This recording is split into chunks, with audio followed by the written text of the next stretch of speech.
Hi, this is Merlin. Today I'm gonna talk about what I learned today.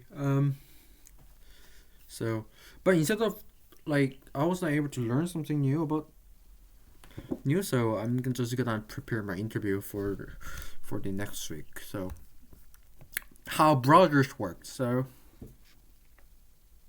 how browser works is kind of abstract question. So if I try to explain it, so browser is software application. The software application. So if you click the software application, it it became program. And sorry, my hair is too bothering. It became program, and so there's a program. If you click it, so operating system will run it, and it's changed in process. Um so how does it work? Um sorry, that's better. So if you click it, there's a process, and in the browser there's a lot of processes, and there's a major is browser process and render process. It's really key thing if that is what front-end developer must need to know. And so in the browser there's a UI thread. UI thread is the main thread of the browser, and there's a network thread in the browser process. And yeah, mainly there are UI thread and network. Of course, there are storage thread and a lot of thread, but especially UI thread and network thread is the one who takes takes a lot of things. And so the browser takes the input of the user. So if you user trying to write something on the address bar, so UI thread we're gonna parse the input, and you're gonna like give recommendation or something. But if you enters the click enters of it, and you're gonna check if that is keyword or URL. So if it's URL, it's gonna use the DNS. You're just gonna tell your network thread to to begin to begin network network course between it. So because and there's a big DNS lookup. So DNS lookup is so, but DNS lookup is not part of how browser works. So after that, after fetching resources like HTML, CSS, JavaScript, and and and and each tell US thread is ready, and US thread tells uh the render process, are you ready? Render process is ready. If it's ready, and React thread sends the JavaScript, HTML JavaScript CSS to the render process. And how does it work? So it using IPC, interprocess communication, to communicate via process. So, and there's an important part. So after receiving the HTML, so the browser will renders it. So how it renders it, it just gonna so HTML is just a file, right? So you're just gonna look at it. You're just gonna look at the script on it and make a tree of the HTML. And also if there is a CSS, it's gonna make into CSS on, and HTML is gonna create a DOM tree. So to combine it is gonna be, so the process is parsing, I think, and also I forgot it. Parsing. It was the parsing and styling. I forgot it. Sorry. Parsing.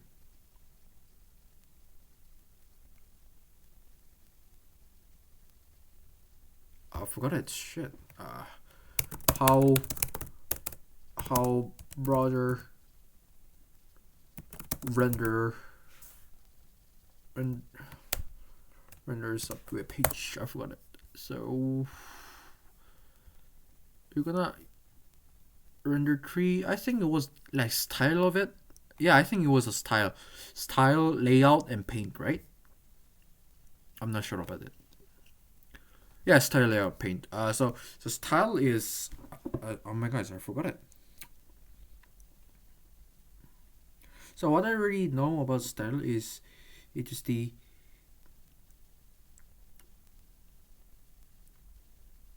it's just styling. Yeah, it's just putting the style on it. Style. So yeah. So just there's DOM, right? So style is the, so there's a CSS that that CSS is just like just like putting a style on the some kind of selector, right? Div or some kind of ID, the class name, and so style is just like attaching the CSS style on the DOM. So that's how style does. Layout is just like just the it's just the calculating how it construct how, because if you're trying to see the web page structure there, so web page is just basically a box. So layout is just calculating the box which nodes has to be placed, and paint is just like paint is just like putting invisibility on on on the screen, like into pixels. So if there's opacity zero or visibility hidden, so you're not gonna be painted. So composite, and after that composite, it just like so paint is putting the style. It just so you when you're trying to make a 3D a 3D 3D character using paper. So there's a paper and there's a paper over the paper, right? And there's a height, and you pour the paint. There's the paint. So there's the paint. How does it be visibility on it? So composite is take a screenshot of how it looks on the top of it. Of course, the paper over paper isn't same. It's just different, right? There's a different how do I say it?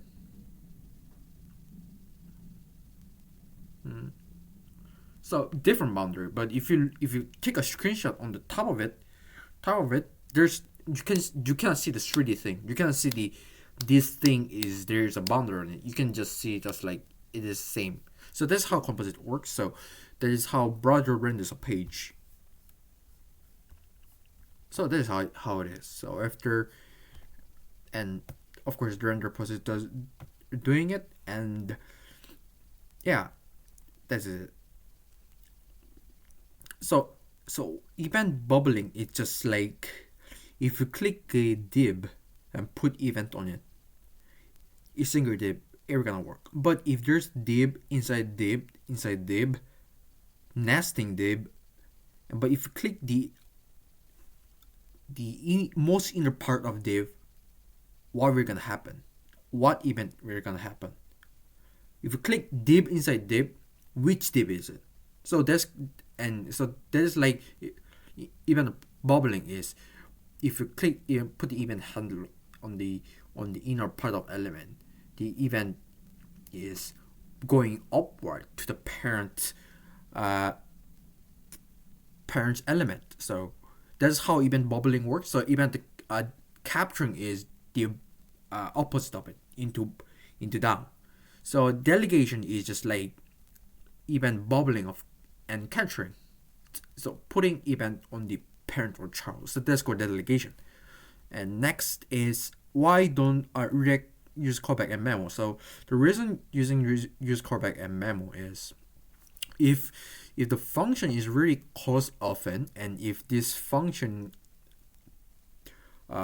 goes into child component, and if this function is also going to the child component, and if and even though the input is same, the function has to be regenerated per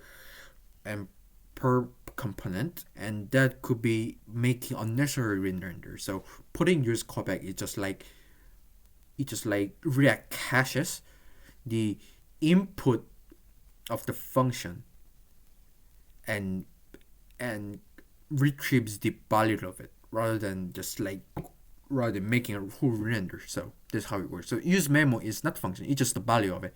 So that's how the use callback is mostly use the function, and use callback is just a value.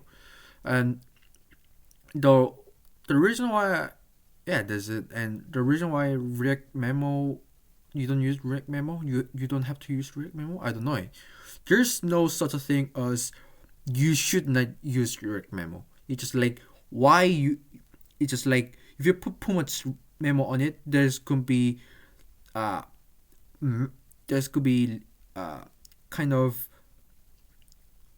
so memoization is putting it's just like putting cache I think cache or yeah putting cache or the store into your browser, and if there's so many things that you have to be stored in, there's gonna be bad performance on your website. The difference of the context and state and context, it's like if you use provider, you can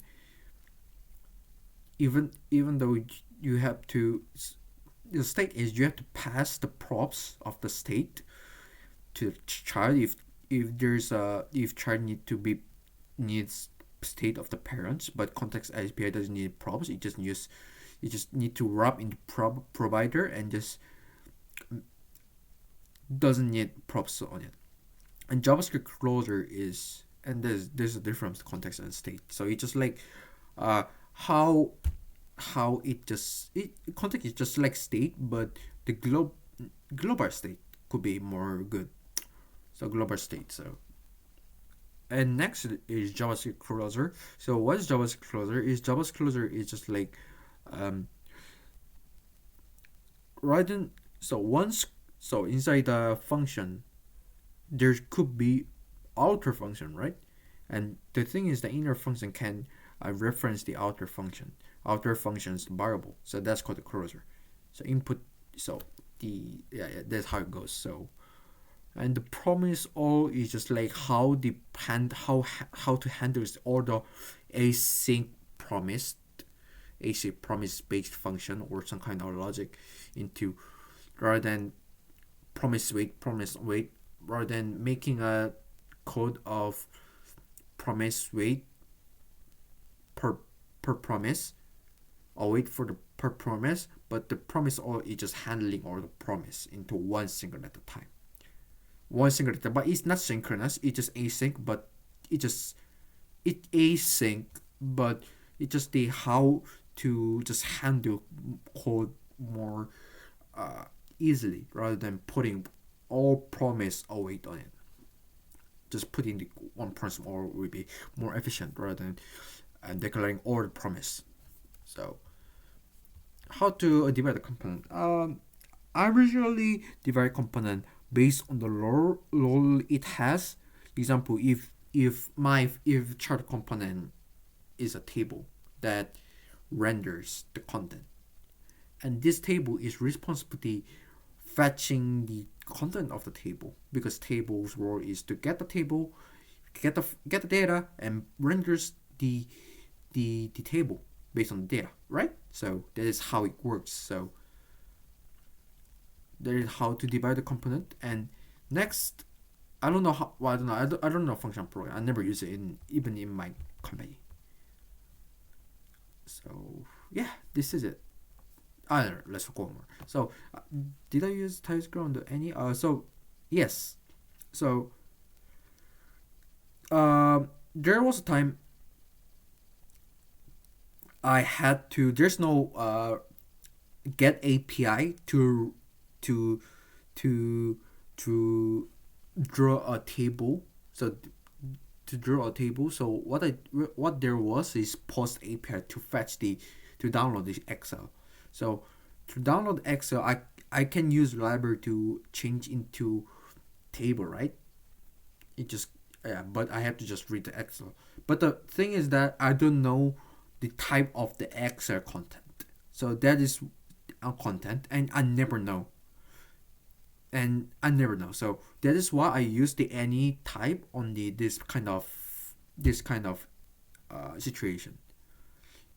That there's the control of the type is out of my head, out of my hand. So that is why I use any for this. So TypeScript generally is I think I use it, but I really did not use it that often, like 6 month and one at a time. So TypeScript generally is just like make a reusable type like a component. So for example, if I put the string, we're just gonna and get the string and some kind of make a new type on the based on the input.